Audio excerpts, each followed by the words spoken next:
Então, a gente tem duas características aqui. A gente tem as pessoas que são intolerantes ao leite, né? À lactose em especial, que é o açúcar do leite, né? O açúcar do leite. Então, quando a gente fala em açúcar, o leite também tem açúcar. Inclusive, o leite integral e o desnatado também, eles têm mais açúcar do que proteína, por exemplo, né? O leite ele tem mais açúcar do que proteína. E ainda que você use o leite sem lactose, que é aquele em que a indústria adiciona a lactase, que é uma enzima, né, que o nosso corpo produz ali em média até os de 2, 4 anos mais ou menos, a gente vai diminuindo essa produção de lactase. Quem é a lactase, gente? Tudo que a gente consome no nosso corpo, a gente precisa degradar, né? Então a gente consome o alimento inteiro. Eu preciso quebrar ele em muitas partículazinhas para que ele seja absorvido na forma do que o meu corpo entende como nutriente. E aí, para que isso aconteça, eu preciso dos cofatores ali dentro também, que são esses nutrientes e tudo mais, e essas enzimas. E a lactase é uma enzima que a gente produz, porque no leite da nossa mãe tem lactose, todo leite vai ter lactose. E aí, a gente produz essa enzima, né? Até porque a gente precisa se alimentar ali pelo leite da nossa mãe. Só que a quantidade de lactose que tem no leite de vaca, por exemplo, que é um leite muito consumido, é muito maior, né? Então, a gente já tem aí um grande problema. Então, mesmo que as pessoas consigam digerir essa lactose, a quantidade é muito grande também, acaba dando essa distensão abdominal, azia, como colocaram aí, Roan, né? Essa má digestibilidade. Tá? E algumas pessoas têm um agravamento de realmente não conseguir mais produzir essa lactase zero ao longo da vida. Outras pessoas continuam produzindo em pouquinha quantidade, para que quando a gente tenha um acesso ao leite, né, uma contaminação ali, vai em alguma festa, algum evento, enfim, e opte por comer aquele alimento, a gente consiga digerir em pouca quantidade. Entretanto, algumas pessoas sim têm, e não são poucas, essa intolerância à lactose. Para você ter certeza se você tem intolerância à lactose, você faz um exame, né, de intolerância à lactose no sangue mesmo, você vai medir ali após o consumo da lactose, se você conseguiu digerir uma quantidade ali importante, né? Então a gente faz algumas amostras, vai avaliando ao longo do tempo que você ficou ali ingerindo a lactose. É um exame chatinho de fazer, mas eu acho que vale a pena se você tem essa dúvida. E aí, quando você tem intolerância à lactose, que é a primeira questão que a gente vai colocar aqui, como que você pode fazer para resolver, né? Na prática, as pessoas usam a lactase, que é a enzima que você não produz. E aí você quebra a lactose. Mas aí, o que acontece? Ainda assim, eu não acho que você deva consumir o leite diariamente. Por quê? Porque o seu corpo tá te dizendo que ele não produz aquela enzima. Então não é para você consumir, sabe? É como se você machucasse de qualquer forma aquele corpo. Porque quando a gente quebra a lactose e transforma ela ali em glicose, né, galactose, e aí você consegue digerir aquele alimento, colocando assim, ainda assim você não sabe a quantidade de enzima que você precisava para quebrar. Então pode ser que sobre lactose, né? Até dentro dos leites sem lactase, né? A gente tem aí uma margem de erro onde sobra lactose ali naquele produto. Então mesmo que você consuma os derivados e o leite sem a lactose, né? Porque o que a indústria faz? Ela coloca essa mesma enzima que a gente toma, pode tomar, ela coloca dentro desse produto para quebrar a lactase. E aí sobra o que ali? Sobra ainda assim açúcar. Então, por exemplo, o leite sem lactose que vocês tomam, ele é um leite que gera uma resposta de insulina no seu corpo ainda mais rápida do que o leite com a lactose, que é o leite comum, entendeu? Porque ali já tá quebrado. Então, se o seu problema, por exemplo, é com açúcar, né? Porque eu falo, gente, eu vou falando porque eu vou lembrando e vou falando um pouco de tudo para vocês entenderem. Porque às vezes serve para você em um formato, mas outra pessoa já tá pensando em outra coisa. Ah, meu problema é com açúcar, então eu vou consumir leite sem lactose. Mas não, porque você colocou a enzima ali naquele leite, a indústria colocou a enzima ali naquele leite e quebrou, né? A menina me perguntando. Peraí, gente, desculpa aqui. Tenho que responder essa pergunta, é urgente. Tá. Então você quebrou ali o leite e fez, né, com que a lactose se liberasse ali em glicose para você. E galactose, que é outra substância que também é um carboidrato. Então, o que acontece?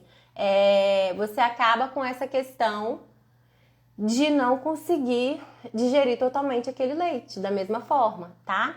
Então, para que eu usaria lactase, por exemplo, ou leite sem lactose? Às vezes algum evento que você vai, algum doce que você quer fazer, mas uma coisa esporádica. E não para consumir queijo, né? E tomar leite todos os dias, como é de comum em muitas casas. Muitas pessoas fazem isso. Então, comumente, todos os dias vão consumir queijo e tomar leite, tá? A gente tem visto realmente, gente, que quando a gente pensa em nutrição funcional, nutrição de precisão, nutrição de anti-envelhecimento, nutrição de longevidade, nutrição integrativa, tudo que a gente olha, tudo que a gente estuda, pesquisa e olha com essa visão, a gente vê que realmente o leite, ele não é um alimento do futuro, em que a gente vai continuar, tanto que a indústria tem tentado formar vários outros tipos de leite, né? Para que vocês continuem consumindo. Então, acho que aqui a palavra equilíbrio, parcimônia, equilíbrio, né? Ela é muito bem colocada. Porque nem sempre você zerar o leite vai ser uma opção para você. Mas entrar em equilíbrio e parar de consumir esse alimento de forma diária, tá? A outra questão é em relação à caseína, né? E as outras proteínas ali que esse leite produz, né? Que ele tem também. E essas proteínas, sim, elas não têm uma boa digestibilidade, certo? Então, acaba que as pessoas, no geral, não conseguem digerir bem o leite. E aí, como essas pessoas elas não conseguem digerir bem o leite, o que acontece? Eu acabo que tenho um machucado ali no meu intestino, vai machucando esse intestino e vai fazendo com que eu atrapalhe o meu processo de rejuvenescimento, que eu atrapalhe a disponibilidade de nutrientes para o meu corpo e que eu acelere a resposta imunológica do meu corpo, podendo desencadear, por exemplo, doenças autoimunes. Tá? Então, a proteína do leite em si também não é para ninguém, principalmente para pessoas maiores de 40 anos, não tem necessidade, certo? Então, aquela pessoa que tem esse costume de tomar leite muitas vezes ao dia não é favorável. E a caseína, ela não tem como ser retirada dos produtos, né? Então, a gente acaba que todo leite vai ter, né? E todo derivado de leite vai ter a caseína. Então, o grande problema aqui dessa caseína é que ela realmente é uma proteína pró-inflamatória que vai causar essa hipersensibilidade, hiperpermeabilidade intestinal, que vai machucar o intestino, que eu já mostrei para vocês em outros momentos, mas é como se o intestino fosse esses nossos dedinhos aqui, ó. Cada um desses dedinhos fosse uma célula do meu intestino. E aí eu vou abrindo esse intestino e eu falei da intolerância à lactose, agora a gente está falando a caseína, né? E outras proteínas que tem aí nesse leite que são pró-inflamatórias. Então, na verdade, tudo que é proteína, nosso sistema imunológico é formado por proteína também. Então, tudo que é proteína pode vir a causar alergia. E a gente não fala em intolerância, a gente fala em alergia alimentar, tá? E para chegar nesse nível de alergia, ou a pessoa tem alguma predisposição genética, né?